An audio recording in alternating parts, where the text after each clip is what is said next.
Hey, what is up mortals, it's TCCrew here, and before we get into today's video, there's something I'd like to say. I'd like to let you all know that we have a merch store. Some of the items in it are only available for a limited amount of time, so if you're interested, go into the description and check it out. Each purchase helps us make more content. Secondly, if this video hits 500 likes by the end of the week, we will continue this what if. Thirdly, if you didn't know, only 41.3% of you guys are subscribed to us, so please hit that subscribe button and click the bell icon. Now with that out of the way, let's get into the story. Their gazes snapped to the green-haired boys in tandem. All of them were bewildered by his declaration, though all for different reasons. At that moment, it felt like the combined weight of their trepidation was smothering the life out of him. Midoriya's mouth felt like it was packed with cotton. He swallowed sharply. What the hell are you talking about, Midoriya? Bakugo barked, still reeling from his traumatic head injury. Did you drill some of your idealistic trash to this boy's head? Stain parted his lips into a snarl, dark beaded hues drilling into Toshinori with contempt. No, I can assure you that I didn't. The blonde-haired vigilante laughed nervously, rubbing the back of his neck. I don't know what made him want to say anything like that. I thought I painted a pretty poor picture of our lives, actually. You didn't, Mr. Toshinori. Midoriya interjected, finally regaining his footing. The young man wouldn't allow his savior to backtrack and dock he and his friends down for the sake of convincing him. He may have only been a youth, but the consequences of choosing such a restless life bore onto him relentlessly. Just taking one look at these men, and he knew that their lives were nothing if not tumultuous. Me and Bakugo. He started clearing out the cobwebs in his throat with a soft cough. We don't have any direction in our lives. I'm going to end up as some salaryman. Green eyes glassed the scene until they met with Bakugo's. Midoriya's expression softened. And Kachana is something special. I don't want to see him tortured anymore just because his quirk is good. Wells of water welled up in his eyes, though the ball of his thumb dispatched of them almost immediately. Now was not the time to show weakness. You deserve to be able to use that quirk for good. And I can help too, even if I'm quirkless. Somehow, some way, I don't know. The youth gazed at his shoes, fully realizing just how much of a stretch it was for this idea to come into fruition. It was then that a firm hand met his shoulder. I once knew someone like us. I think these two remember him fondly as well. He didn't have a quirk either. Toshinori started, tilting the boy's chin up to look him in the eyes. His aura was so warm yet waning. There was something terribly wrong with him, but Midoriya was hard-pressed to discern what. The old man seemed ill. Yet he did just as much work as us. Tore through the drug trade like a man on fire. I'm sure you can make a difference too, young man. He wheezed and sputtered, sinking to a squat as his fist eclipsed his mouth. Knuckle Duster was a good man. We really shouldn't rope these kids into our mess though. You know that's irrational. Aizawa added, massaging his eyes with a thumb and forefinger. If you think it's because we're weak, we're not. I can handle myself. Bakugo growled. Shades of his tenacity always found a way to peek through the veil. The atomic blonde couldn't help himself when it came to proving a point, even if it wasn't a point he necessarily wanted to prove. You wouldn't stand a chance out there, boy. You were nearly snuffed out by a gang of snot-nosed street rats, and some quirkless middle schooler had to save you. Don't get cocky. Stain hissed, each word dripping with venom so emphatic that even the aggressive young man had no choice but to back down. This one was different than the other two, far more ominous. He could feel his conviction emanating from him like a cloud of black suffocating smoke. You weren't there. Bakugo retorted weakly.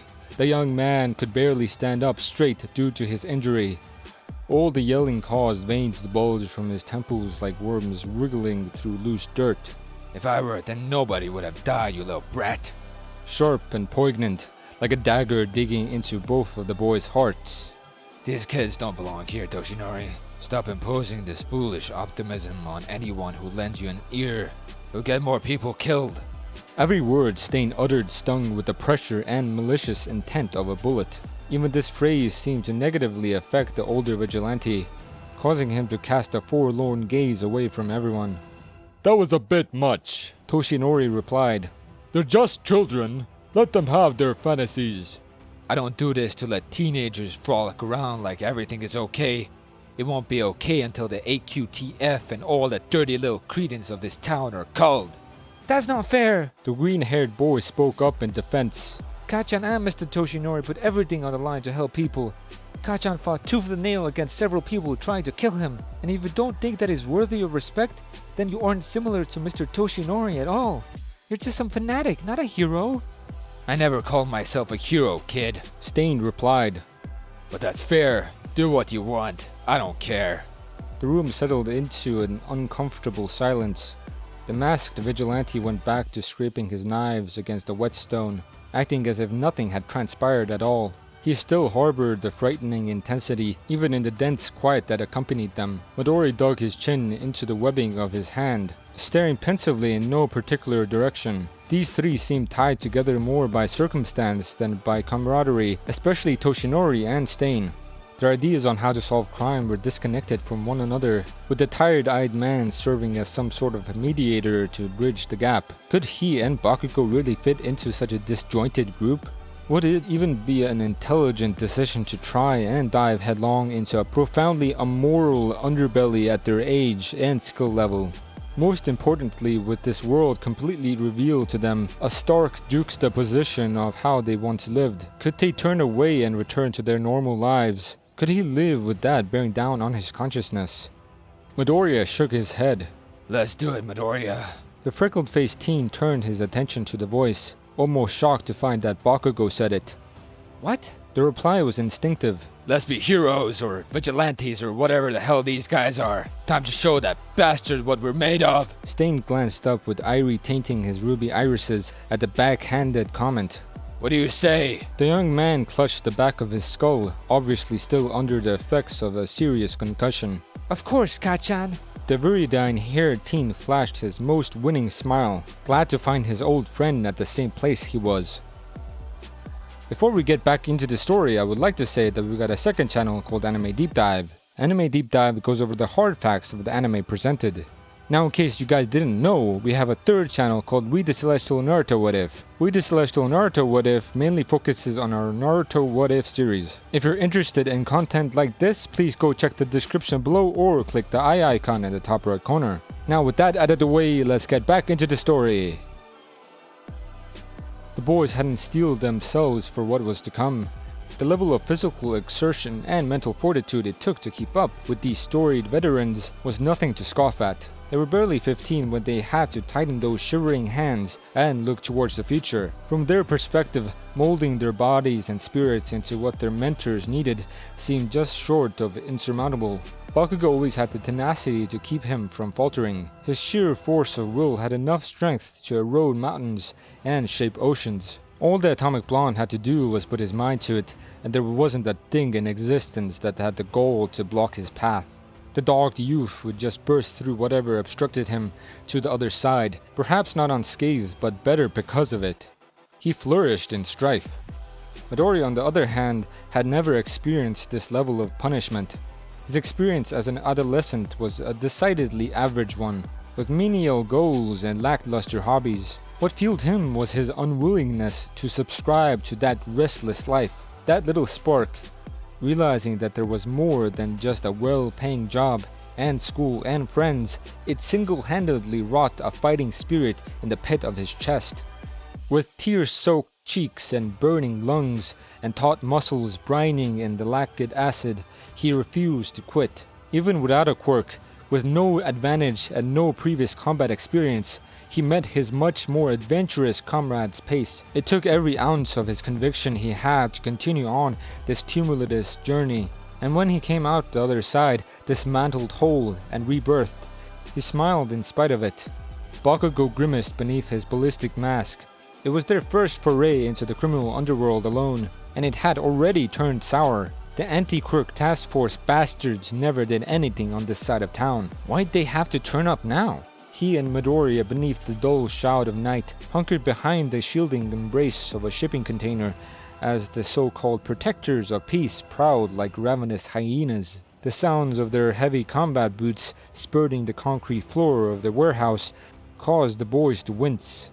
Some concerned citizen had phoned them after the blonde engulfed a handful of thugs with a controlled blast, just enough to put them out of commission until the police arrived. The prevailing issue, though, was that not all of the criminals had been dealt with yet, and more importantly, they were meant to be gone by the time the brass turned up on the scene. Instead, the duo of neophyte vigilantes were under the scrutiny of a dozen or so highly trained, ready to kill security officers, bolstered by the full support of the government. Slow, shallow, silent breaths escaped their lips. Nothing could have prepared them for this. Emerald eyes crept around the container, peering down a narrow pathway into the nearest clearing.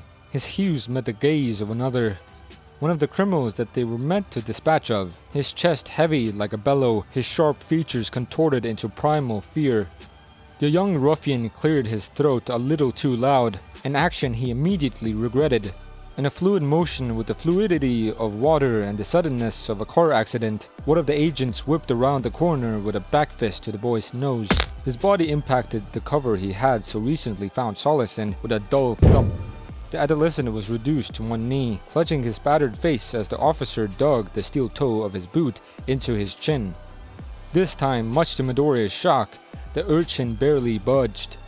His skin had calcified, turning the once terrified miscreant into a stalwart force of nature. An uppercut to the solar plexus, a haymaker to the jaw, shattered goggles, a frayed balaclava. The burgeoning belligerent picked the task force agent apart on the feet, until he slumped to the ground, losing consciousness.